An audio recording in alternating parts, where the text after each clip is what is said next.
Hello, next question पर आते हैं बच्चों। क्वेश्चन नंबर 9 पर आते हैं। कोऑर्डिनेट ज्योमेट्री से रिलेटेड है। हमें दे रखा है let the triangle PQR be the image of triangle with vertices 1,3, 3,1 and 2,1। यानी एक ट्राइंगल दिया हुआ है, उसके 3 वर्टाइसेस हैं और हमें इन तीनों पॉइंट का इनसे जो ट्राइंगल बन रहा है उसका इस लाइन के अबाउट मिरर इमेज निकालेंगे, वो एक ट्राइंगल PQR आ जाएगा। तो we have to find the centroid of the triangle PQR और दे रखा है कि अगर वो अल्फा बीटा है तो we have to calculate the value of 15 into alpha minus beta, ये निकालना है हमें। तो ये तरीका है कि भाई ये जो 3 पॉइंट है इन तीनों का इस लाइन के अबाउट बारी बारी से मिरर इमेज निकाल लो, उससे ट्राइंगल PQR बन जाएगा। फिर PQR का सेंट्रोइड निकालो, या ये जो ट्राइंगल है इस ट्राइंगल का सेंट्रोइड निकाल के इस लाइन के अबाउट मिरर इमेज निकाल लेंगे अपने ना। तो जो ट्राइंगल बन रहा है हमारे पास 1,3, 3,1 और 2,4, इससे जो ट्राइंगल बनेगा उसका सेंट्रोइड हमारे पास आएगा, उसका सेंट्रोइड निकाल सकते हैं अपन। तो 3 और 5, 6 से 2 आ जाएगा और वो कितना आ जाएगा 4 से 8, 8/3 आ जाएगा। तो इन तीनों गिवन पॉइंट से जो ट्राइंगल बन रहा है उस ट्राइंगल का सेंट्रोइड निकाल लिया। अब हम देख रहे हैं भाई इस ट्राइंगल का लाइन के अबाउट मिरर इमेज निकालेंगे तो वो ट्राइंगल PQR आएगा, उसका सेंट्रोइड निकालना है। तो इस ट्राइंगल का सेंट्रोइड निकाल, अब इस सेंट्रोइड का इस लाइन के अबाउट मिरर इमेज निकाल लो। जो एक्स कोऑर्डिनेट आएगा वो अल्फा है, वाई कोऑर्डिनेट आएगा बीटा है। मिरर इमेज निकालने का फॉर्मूला जानते हैं अपन, means we have to calculate the mirror image of this with respect to the given line and that will be the centroid of the triangle PQR। बस अब mirror image निकालना जानते हैं हम, x माइनस x1 और x का जो coefficient है यहाँ पर 1 है, y माइनस y1 और ये कितना आ जाएगा 8/3। b का मतलब यहाँ y का कोफिशिएंट 2 है। मिरर इमेज निकाल रहे हैं तो -2, पॉइंट को लाइन में रख देंगे तो 2 plus 16/3 -2 upon coefficient of x² and plus coefficient of y²। ये ऐसा आ जाएगा। मतलब यहाँ से ये x y आएगा, x तो अल्फा हो जाएगा और y बीटा हो जाएगा। इसको सिंप्लीफाई कर लो चाहो तो, and this will come out to be minus ये 32 आ जाएगा और 15 आ जाएगा, -32 अपॉन 15।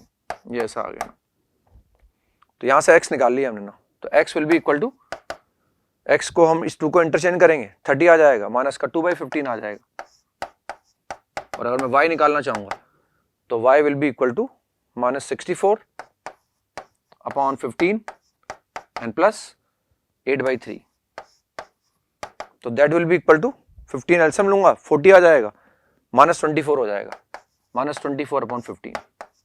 तो this is the value of alpha and this is the value of beta. तो हमें निकालना है अल्फा माइनस बीटा। तो अल्फा माइनस बीटा निकालूंगा तो 22 अपॉन 15 आएगा, 15 से मल्टीप्लाई कर दूंगा। Therefore we can say that alpha 15 into alpha minus beta will be equal to 22। 22 is the answer. तो तीनों का मिरर इमेज निकालने की जरूरत नहीं थी हमें बस वो ट्राइंगल का सेंट्रोइड निकाल लिया, उस सेंट्रोइड का गिवन लाइन के अबाउट मिरर इमेज कैलकुलेट कर लिया हमने। नेक्स्ट क्वेश्चन पर आते हैं बच्चों। Question number 10 again conic section से है, सिंपल सवाल है। हाइपरबोला का हमें लेटर सेक्टम निकालना है, लेंथ ऑफ लेटर सेक्टम। तो और हमें दिया हुआ है कि फोकई दी हुई है और हाइपरबोला इज पासिंग थ्रू 1,6। तो एक तो फोकल प्रॉपर्टी लगा लेते हैं अपने ना। भाई हम देख रहे हैं हाइपरबोला हमारे पास है, रफ डायग्राम बना रहे हैं अपन, ये हाइपरबोला बना लिया, इस तरह का हाइपरबोला बना लो, ठीक है। इसके फोकई दे रखे हैं, एक फोकई हमारे पास एस है, एक फोकई को एस डैश मान लिया, एक हमारे पास एस डैश है और ये कोई पॉइंट दे रखा है हमें, ये पॉइंट P मान लिया हमने, that is 1,6।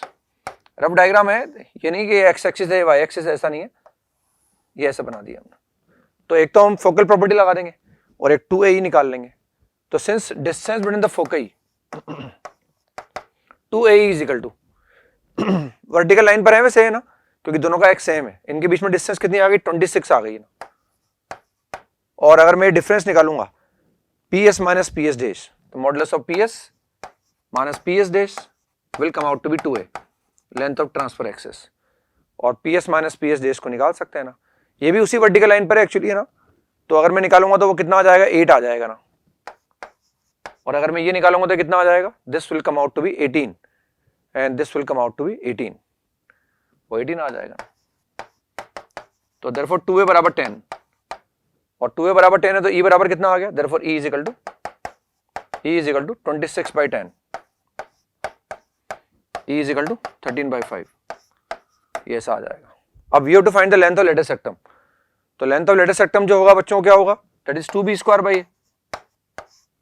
So since we know the value of a is equal to 5, and but in order to calculate the value of b, we will use e. So since e square is equal to 1 plus b square by a square, बस यहाँ से मैं b square निकाल लूंगा ना, और e square कितना है, e square हमारे पास है 169/25. तो therefore b square upon a square will be equal to 144/25. और since a is equal to कितना है 5 है, यहाँ से अगर मैं a निकालूंगा तो 5 आएगा, तो 25 हट जाएगा ये, तो b square is 144. Therefore the length of lattice rectum is 2 into b square by a, and a is 5. Therefore the required length of lattice rectum is 288/5. This is the 288/5. तो फोकल प्रॉपर्टी लगा दी और उसका use करके हमने फटाफट length of lattice rectum को निकाल लिया. नेक्स्ट क्वेश्चन पर आते हैं बच्चों, ये कॉम्प्लेक्स नंबर से रिलेटेड है. Let z be a complex number such that mod z बराबर 1 and z1 z2 z3 are 3 points. Points का मतलब कॉम्प्लेक्स नंबर ही है, satisfying mod z equal to 1, यानी ये तीनों पॉइंट इसको सेटिस्फाई करते हैं. इसका मतलब तीनों का mod 1 के बराबर है, mod z1 1 के बराबर है, mod z2 1 के बराबर है, mod z3 के 1 के बराबर है. अब ये जो कैलकुलेट करना है हमें, इसके लिए z1 z2 z3 की आवश्यकता पड़ेगी हमें. तो z1 का mod कितना हो गया, modulus of z1 is 1 but argument is π/4, तो 1 into e raised to power iota minus π/4, ये ऐसा हो जाएगा ना. And similarly z2 is equal to, z2 का आर्ग्यूमेंट 0 है लेकिन mod 1 के बराबर है, तो e raised to power iota 0 हो गया. और z3 का mod भी अगेन 1 के बराबर है and the argument is π/4, argument is π/4. तो यहां से बोल सकते हैं कि z3 और z1 एक दूसरे के कॉन्जुगेट है ना, तो यहां से निकाल सकता हूं मैं इनको ना. और अगर मैं इनको निकालूंगा तो इनको निकालने पर हमारे पास कितना आ जाएगा, यहां से देखें हमें निकालना है z1 into z2 बार, तो z2 बार तो कितना आ जाएगा मल्टीप्लाई करना है इनको मुझे ना. तो मल्टीप्लाई करने में अगर हम ध्यान से देखेंगे तो z2 तो 1 के बराबर है और वो ऐसे लिखा हुआ ही है ना, z2 बार भी 1 के बराबर होगा, तो z1 into z2 बार तो कितना आ गया, z1 ही आ गया ना. therefore z1 into z2 bar is equal to that is equal to z1, वो z1 आ गया, यानी e raised to power iota minus π/4 हो गया वो. फिर हमने निकालना z2 into z3 बार, तो z2 into z3 बार कैलकुलेट कर लिया मैंने, तो z2 तो 1 है, तो z3 बार का मतलब क्या हो गया, दैट इज z3 बार हो गया ना, वो हो गया e raised to power iota minus π/4 हो गया, e raised to power iota minus π/4. z2 into z3 बार का मतलब ये हो गया ना. अब z3 into z1 बार चाहिए, तो z3 तो हमारे पास z3 है और z1 बार भी चाहिए ना. तो ध्यान से हमने देखें we can say that z1 bar is z3, z1 bar जो होगा वो z3 हो जाएगा, तो ये आ जाएगा z3 square, this is z3 square. z3 square का मतलब कितना हो गया, e raised to power iota π/2 हो गया ना, e raised to power iota π/2. तो ये बेसिकली हमने इन सबको ऐड करना है अब, तो ऐड करने पर कितना आ जाएगा, जब इनको ऐड करेंगे तो ये 2 टाइम्स आ जाएगा, यानी इसको लिख सकता हूं मैं, this is therefore modulus of, वो जो मुझे कैलकुलेट करना है उसको कैलकुलेट करके निकाल सकते हैं अपन. अब यहाँ ना यूलर फॉर्म में लिख रखा है मैंने, therefore modulus of z1 z2 bar plus z2 into z3 bar plus z3 into z1 bar is equal to, और बेसिकली ये कितना आ गया, दोनों सेम आ गए ना, तो this is 2 times e raised to power minus π/4, e raised to power iota minus π/4, तो cos of minus π/4 minus iota sine π/4. तो बेसिकली ये तो ये आ गया हमारे पास, इन दोनों का सम तो ये निकाल लिया हमने, ये लिखा भाई मैंने मेंशन कर रखा है. And what is this, this is e raised to power iota π/2, that is same as iota. बस अब ये कैलकुलेट करना है, इसको कंपेयर कर लूंगा मैं और कैलकुलेट कर लूंगा. तो इसमें रियल पार्ट कितना आ गया, √2 आ गया ना, यहां से मैं आयोटा कॉमन ले लूंगा, व्हाट वी गेट 1 minus √2. बस मुझे इसका मॉड निकालना है बनो, तो मॉड निकालने पर कितना आ जाएगा, this is real part whole square and imaginary part whole square, ये मॉडुलस आ जाएगा ना, और मॉडुलस कैलकुलेट करने पर कितना आ जाएगा, दिस इज 2 और 3 1 5 आ जाएगा, 5 minus 2 √2. therefore we can say that alpha is equal to 5 and therefore beta is equal to, beta हमारे पास कितना है, beta is -2, beta is -2, but we have to find the value of 3 beta plus 2 alpha and therefore 3 beta is -6 and 2 alpha is 10, therefore the value will come out to be 4. तो value will come out to be 4। तो this first option is the correct answer. तो ये भी simple था हमने, ताकि वो हम direct x plus iota y की फॉर्म में भी लिख सकते थे, लेकिन यूलर फॉर्म में लिखने से टाइम बच गया और थोड़ा ध्यान से देखा, मैनिपुलेट करके आंसर निकाल लिया। क्वेश्चन नंबर 12 पर आ गए बच्चों। Then the number of non empty equivalence relations on set A, है ना। तो जनरली हमारे पास सिमेट्रिक रिलेशन कैलकुलेट करने का फॉर्मूला होता है ना, रिफ्लेक्सिव के लिए भी फॉर्मूला होता है, इक्विवेलेंस हमें कैलकुलेट ही करना पड़ता है।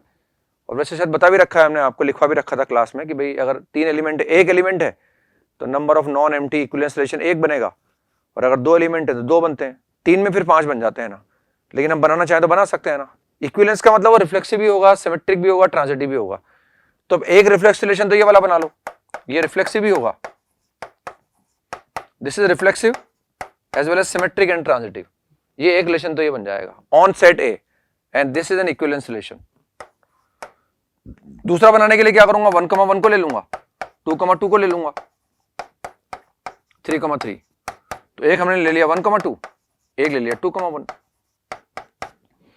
ये रिफ्लेक्सिव भी है, सिमेट्रिक भी है और ट्रांजिटिव भी है ना, तो ये भी इक्विवेलेंस हो जाएगा। एक के अंदर क्या करो, इसको कॉपी कर लो, इनको कॉपी कर लिया मैंने, एक बार ले लिया 1,3, एक बार 3,1 ले लो, ये दूसरा इक्विवेलेंस रिलेशन बन जाएगा, थर्ड नंबर का बन जाएगा। एक बार हम क्या करें, 2,3 को ले लेना, तो ये 2,3 को लिया और ये 3,2 को ले लिया ना, और एक बार इसको ले लो, इसको भी ले लो, इसको भी ले लो, एक वो बन जाएगा ना, यानी ये तो कॉपी कर लेंगे हम, और एक बनेगा 1,2, साथ में लिया हमने 2,1 को, एक लिया 2,3, साथ में 3,2 को, फिर एक बनेगा 1,3 और साथ में 3,1 को। वैसे बता भी रखा है हमने आपको क्लास में, लॉजिक लिखवा भी रखा था डायरेक्ट, ये ना कि अगर सेट ए में 3 एलिमेंट है, then the number of equivalence relations on A is 5। तो number of equivalence relations are 5, तो 4 इज द करेक्ट आंसर। 13 पर आते हैं बच्चों, क्वेश्चन नंबर 13। ये देखो डेफिनेट इंटीग्रेशन का सवाल है, सेम सवाल जेईई एडवांस में आया हुआ है, पहले ना मल्टीपल चॉइस में आया था, इस बार उन्होंने जो है इसको इंटीजर टाइप का बना दिया, और ये एक ऑप्शन में ये पूछा गया था और एक ऑप्शन में ये पूछा गया था ना। तो कई बार बोलते भी हैं जैसे क्लास में आपसे ना कि जेईई मेन में जो सवाल आते हैं एज इट इज वो कई बार उठकर जेईई एडवांस में भी आ जाते हैं, तो एक्सरसाइज 3 वगैरह ध्यान से करनी चाहिए अपने को ना। तो इसमें हमें कैलकुलेट करना है, तो सबसे पहले इस एफ को मैं मैनिपुलेट कर लेता हूँ ना। एफ को अगर मैं ध्यान से देखूंगा तो एफ को सिंप्लीफाई कर सकते हैं अपने ना। एफ को अगर मैं सिंप्लीफाई करूंगा तो यहां से मैंने कॉमन ले लिया, एंड कॉमन आ रहा है 7 10 टू द पावर 6x, ये कॉमन ले लूंगा। What we get 10 square x plus 1, ये आ जाएगा 10 स्क्वायर x प्लस 1। तो सिमिलरली मैंने यहां से भी कॉमन ले लिया, -3 10 स्क्वायर x में कॉमन ले लूंगा वापस, and again what we get 10 square x plus 1।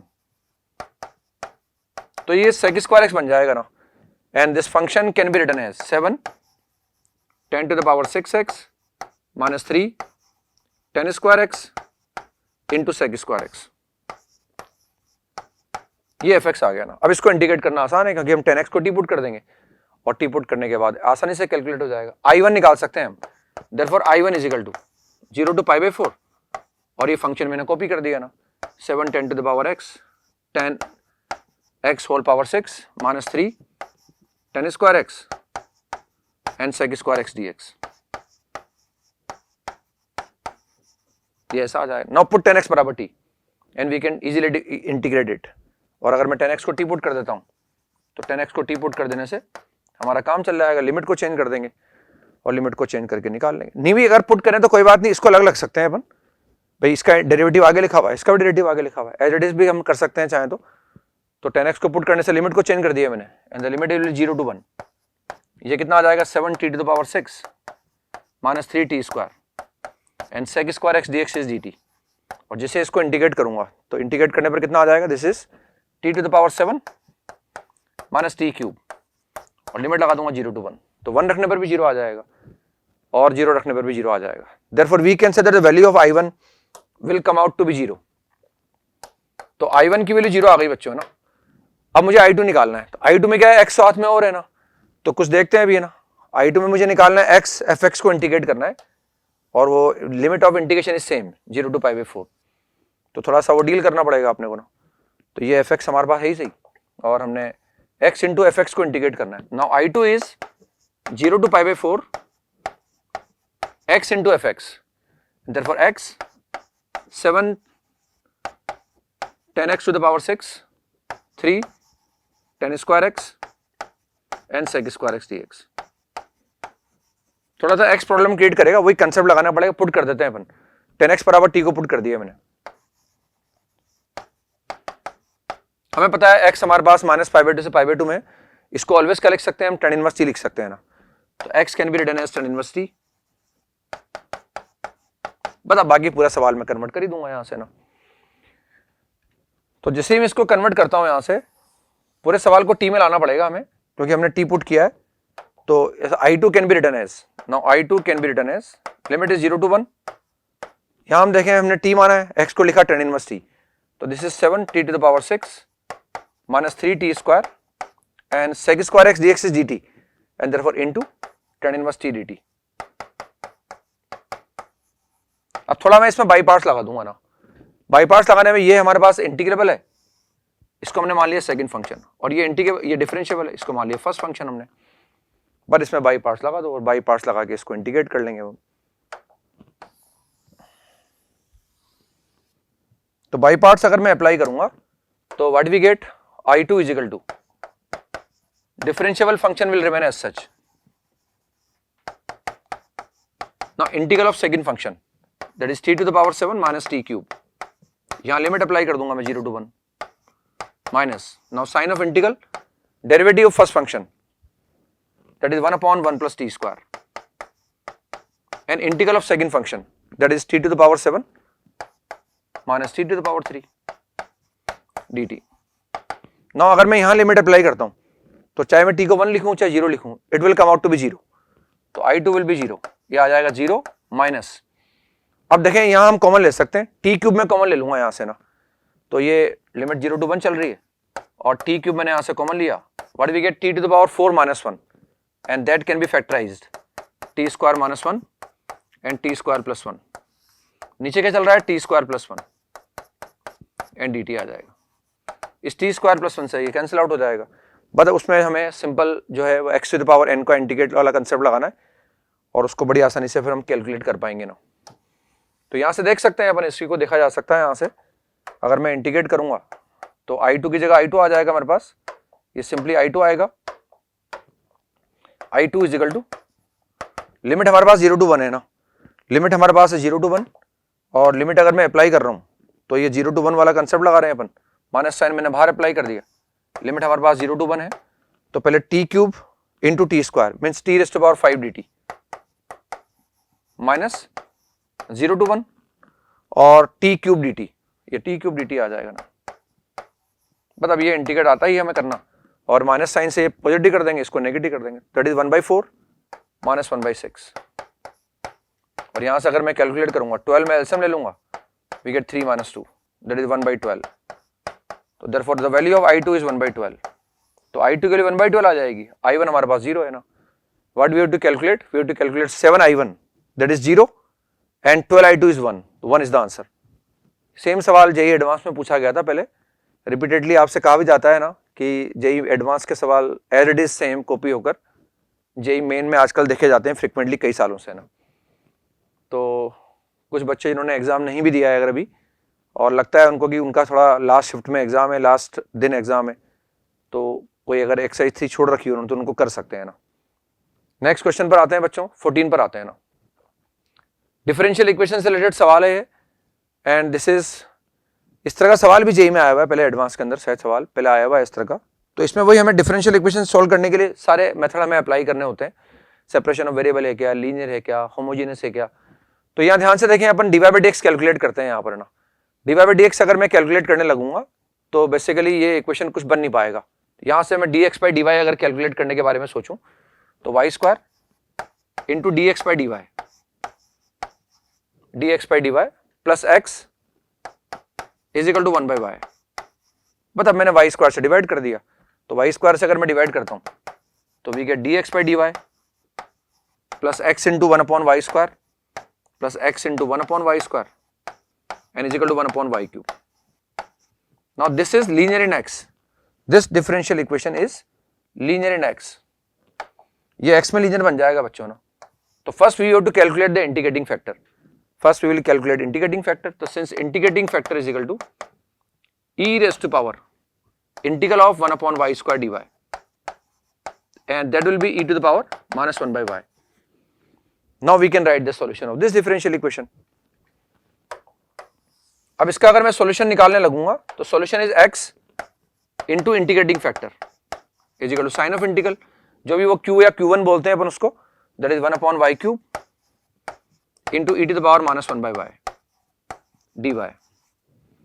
ये ऐसा, बस अब इसको इंटीग्रेट करना है मुझे ना, तो माइनस 1 बाय y का दिख रहा है 1 अपॉन y स्क्वायर, आगे डेरिवेटिव मिल जाएगा तो उसको ब्रेक कर दो बस अब आप है ना, तो e to the power minus 1 by y, minus 1 by y को डिफरेंशिएट करूंगा तो 1 अपॉन y स्क्वायर आ जाएगा, 1 अपॉन y एक्स्ट्रा बचेगा हमारे पास, ये ऐसा आ जाएगा। चाहो तो यहाँ माइनस साइन एडजस्ट कर देते हैं और यहाँ एक माइनस साइन और लगा देते हैं ना। Now we put 1 by y बराबर t, ये 1 बाय y को t पुट कर दिया हमने ना, तो 1 बाय y को t पुट करने से बस हमारा काम चल जाएगा अपना, 1 बाय y को t पुट कर देंगे और t पुट करके कैलकुलेट कर लेंगे। ये जो इसको कॉपी कर लेते हैं अपन आगे, हमारे पास ये लिखा हुआ था x into e to the power minus 1 by y, minus sign मैंने आगे कॉपी कर दिया था, e to the power minus 1 by y था into 1 upon y square into minus 1 upon y and dy। What we are doing, we are substituting 1 by y बराबर t, यही हमने copy किया था ना, x into e to the power minus 1 by y minus e to the power minus 1 by y 1 upon y square and minus, तो वो ऐसा आ गया बच्चों हमारे पास। तो बस इससे कितना आ जाएगा हमारे पास, ये x चल रहा है e to the power minus 1 by y, minus sign को मैंने कॉपी कर लिया, this is e to the power t and that is this is 1 upon y square dy बराबर dt, ये dt में आ जाएगा, ये पूरा dt में कवर हो जाएगा और इसको t बोल देंगे अपन, तो this is t into dt। और इसको कई बार हमने इंटीग्रेट किया, ये इसका इंटीग्रल क्या आता है, t into e raised to power t minus e raised to power t plus c, this is the constant of integration. Now what is basically t is 1 by y minus 1 by y, तो इसको रख देंगे अपन x into e to the power minus 1 by y is equal to minus t into e to the power, t को replace कर देते हैं हम, t को रख देते हैं माइनस 1 बाय y, तो t को माइनस 1 बाय y रखेंगे तो it will become 1 by y e raised to power minus का 1 बाय y, फिर plus e to the power minus 1 by y plus c, इससे डिवाइड कर दो उसको, तो x is equal to 1 by y and plus 1 plus c into e to the power 1 by y, ये ऐसा आ जाएगा बच्चों, e to the power 1 by y से डिवाइड कर दिया। Now we have to find the value of c actually, तो c निकालने के लिए हम ध्यान से देखें, हमें कुछ कंडीशन दिया हुआ है इस सवाल में कि the value of x at y is equal to 1 is 1, और हमें x2 पूछा है, यानी वैल्यू ऑफ x पूछी है जब y बराबर 2 है, तो y बराबर 1 पर x बराबर 1 दिया हुआ है ना, बस इसी का यूज कर लेते हैं हम। तो सिंस हमें दिया हुआ है value of x at y is equal to 1 is 1, तो पहले मैं यहाँ y बराबर 1 रख देता हूँ और x को भी 1 रख देता हूँ, तो 1 is equal to 1 plus 1 plus c into e raise to power 1, therefore c will be equal to minus 1 by e,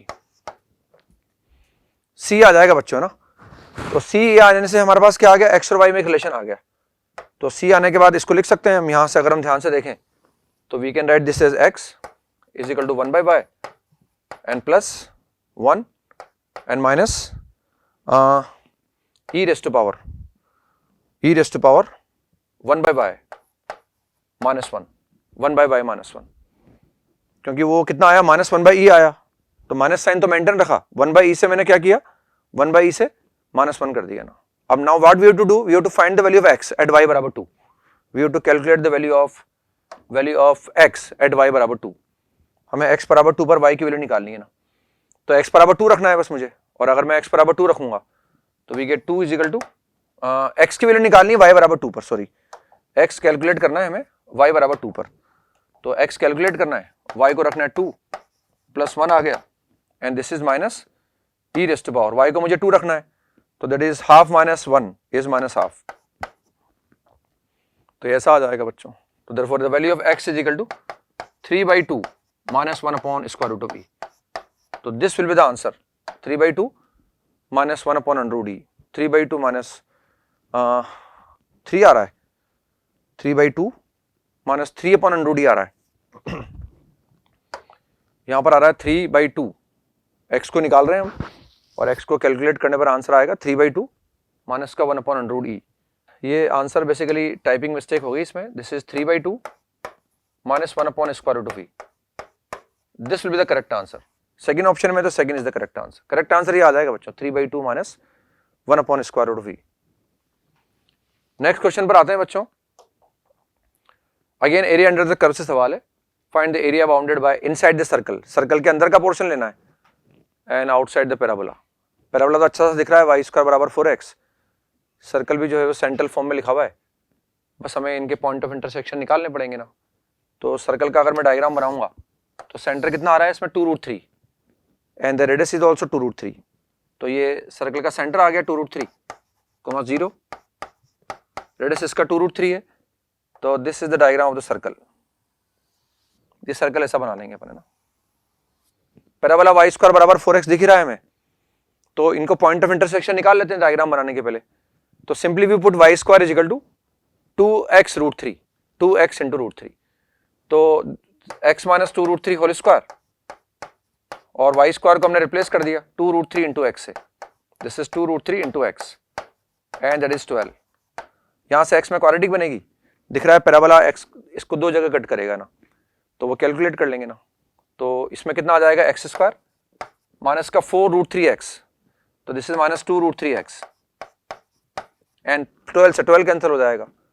तो एक तो x बराबर 0 आ गया और एक आ गया x इज इक्वल टू 2√3।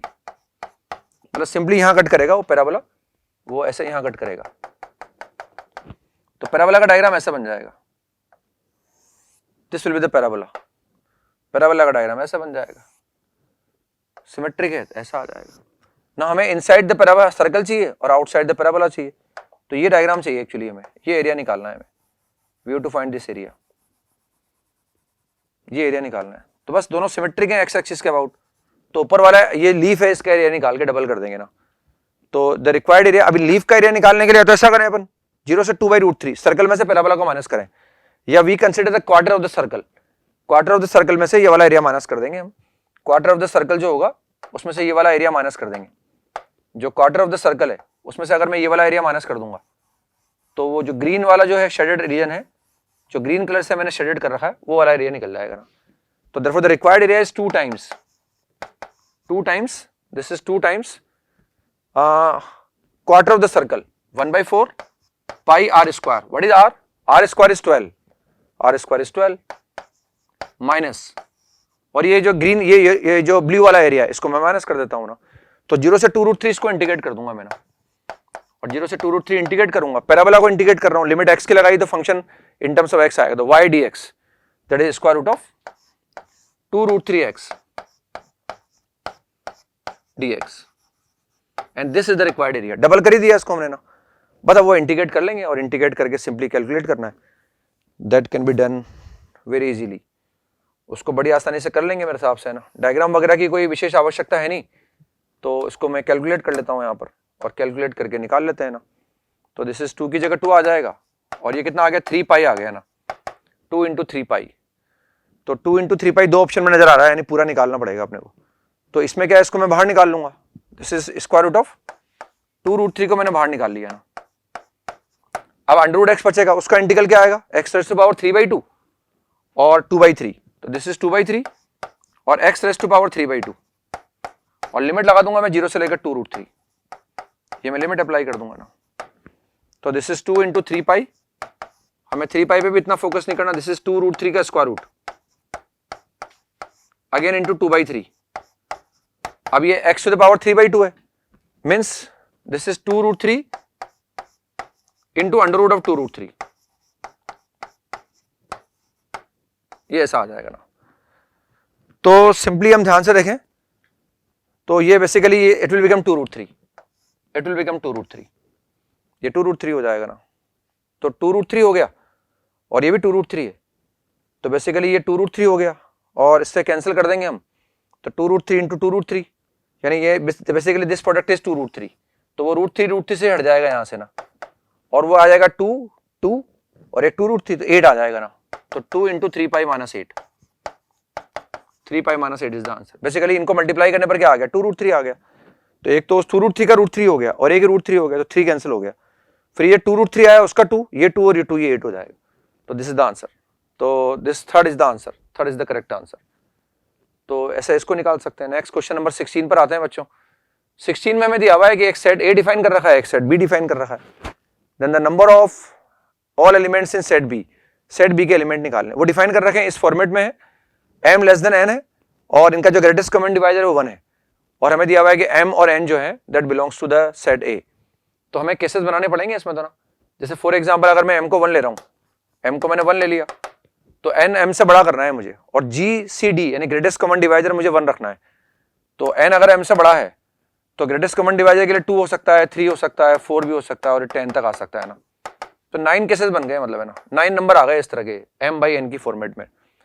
ऐसे केसेस बना के काउंट करने पड़ेंगे। अगर मैं m बराबर 2 लेता हूं तो n को मुझे 2 से बड़ा करना है और ग्रेटेस्ट कॉमन डिवाइजर मुझे 1 रखना है, तो 3 आ जाएगा, 4 नहीं आ सकता, 5 आ जाएगा, 6 नहीं आ सकता, 7 आ जाएगा, 8 नहीं आ सकता, 9 आ जाएगा, 10 भी नहीं आ सकता। तो number of cases are 4 cases ये बन जाएंगे।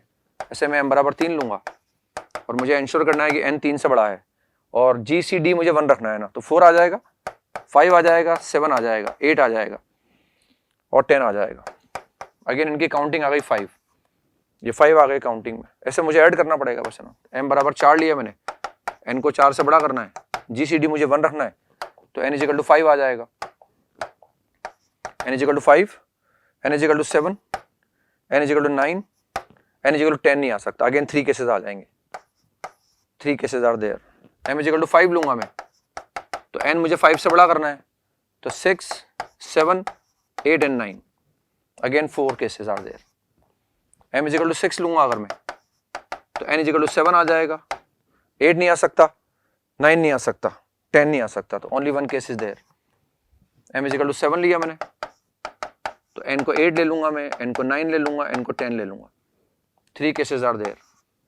m इक्वल टू मैंने 8 लिया, n इक्वल टू 8 से बड़ा लेना है, ओनली 9 इज दिस, एक ही केस आएगा 1 वाला। m इक्वल टू 9 लिया मैंने तो n बराबर 10 ओनली 1 केस इज देयर। बस इनको ऐड करना है मुझे ना।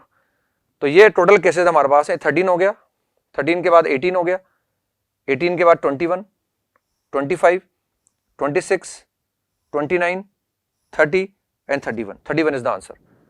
तो 31 आंसर आ जाएगा बच्चों। थोड़ा ठीक था, कॉमन सेंस वाला सवाल था, कोई ऐसा कोई ज्यादा कंसेप्ट लग नहीं रहा था, सिंपली GCD वगैरह का मतलब समझते ही अपन, तो बड़ी आसानी से निकाल पाए इसको। क्वेश्चन नंबर 17 पर आते हैं बच्चों।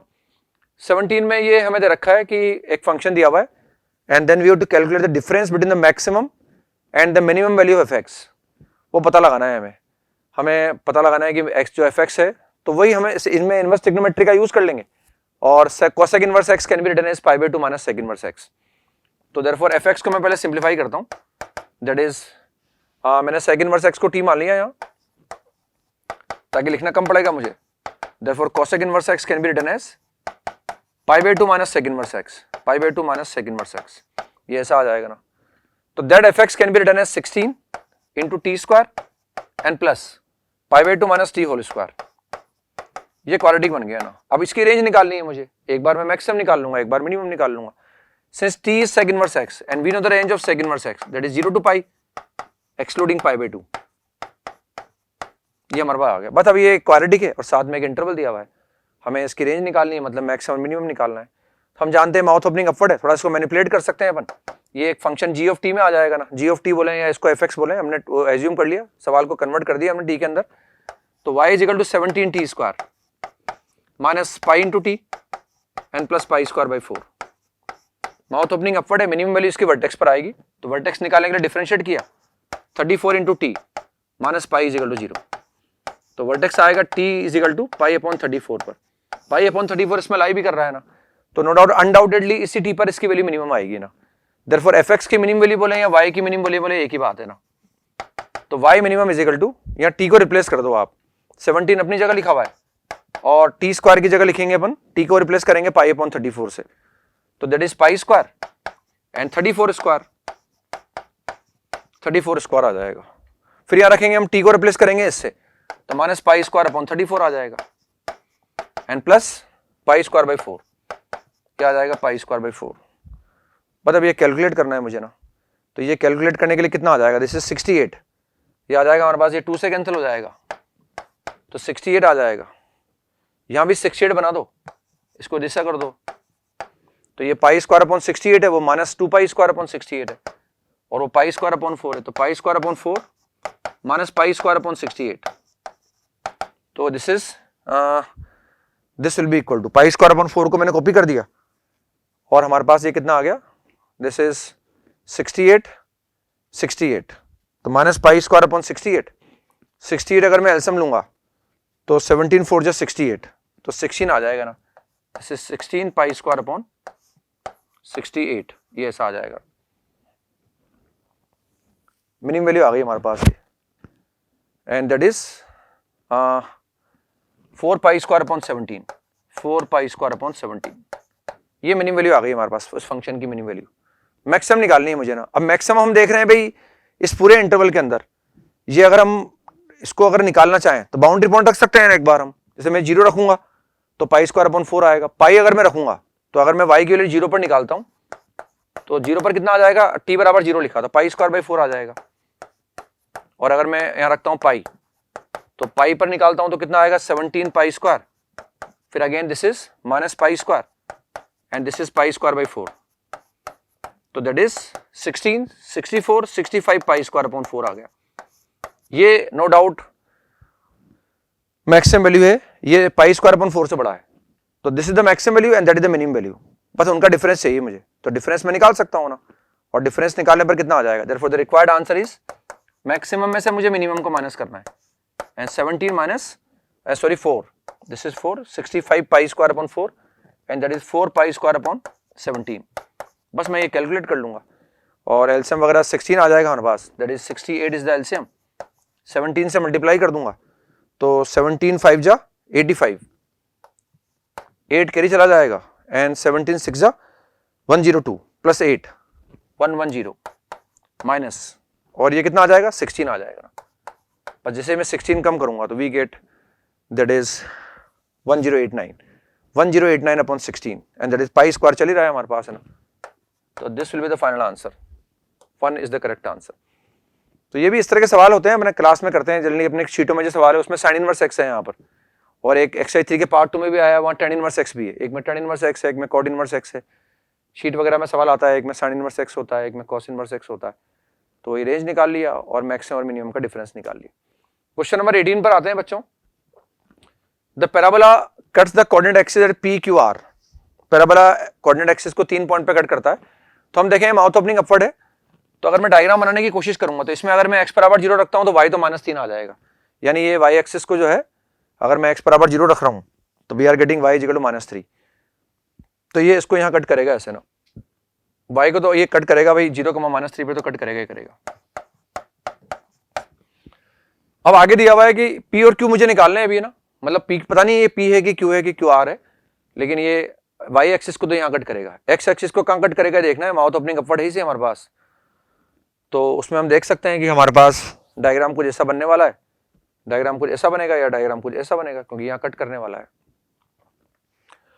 अब आगे लिखा है a circle with centre this, circle का सेंटर पता है, पासेस थ्रू PQR, मतलब ये जो PQR है जहां पैराबोला इन कोऑर्डिनेट एक्सिस को कट करेगा वो सर्कल की सर्कमफ्रेंस पर आएंगे। तो देखो सर्कमफ्रेंस पर एक पॉइंट मिल गया, सर्कल का सेंटर हमारे पास है, तो बेसिकली सेंटर हो गया, और सिंस सर्कल यहां से पास हो रहा है PQR से जहां पैराबोला कोऑर्डिनेट एक्सिस को कट कर रहा है, तो हमें रेडियस निकाल सकते हैं ना। तो radius of the required circle is, centre ये हो गया, इनके बीच में डिस्टेंस फॉर्मूला लगा रहे हैं, तो square root of x2 - x1 whole square plus y2 - y1 whole square and that is 4, तो radius is √5। therefore we can say that the equation of circle passing through PQR and having center at -1, -1 can be written as x plus 1 whole square and plus y plus 1 whole square and radius square is 5। But अब हमें पता है ये circle PQR point पे cut करेगा, तो एक तो भैया निकाल ही सकता हूं मैं ना, क्योंकि पैराबोला यहां कट कर रहा है। अब ये पॉइंट मुझे निकालना है कि कहां वो x एक्सिस को कट करता है, तो वी पुट y बराबर 0, और जैसे मैं y बराबर 0 पुट करूंगा तो what we get x plus 1 whole square is equal to 4, therefore x plus 1 is equal to plus -2 and therefore x is equal to 3 and x is equal to -3, x is equal to 1 sorry and y is x is equal to 1, x की एक value 1 आ जाएगी और एक value -3 आ जाएगी, plus sign लूंगा तो 1 आ जाएगा, minus sign लूंगा तो 3 आ जाएगा। तो बेसिकली वो जो एक पॉइंट है वो यहाँ आ गया हमारे पास, दैट इज 1,0 और एक पॉइंट यहाँ आ गया -3,0। अब इनमें से किसी को भी p मान लो, किसी को भी q मान लो, किसी को भी r मान लो, तो हमें बेसिकली इस ट्रायंगल का एरिया निकालना है। अब इन तीनों पॉइंट से ट्रायंगल बन रहा है उसका एरिया निकालना है। तो हाफ बेस इंटू हाइट का कंसेप्ट लगा देंगे अपन। तो बेस की लेंथ कितनी आ गई, ये 4 यूनिट आ गया हमारे पास, और ये कितना आ गया 3 यूनिट आ गया। Required area is half base into height and that is equal to 6. The area of required triangle is 6. The second option is the correct answer.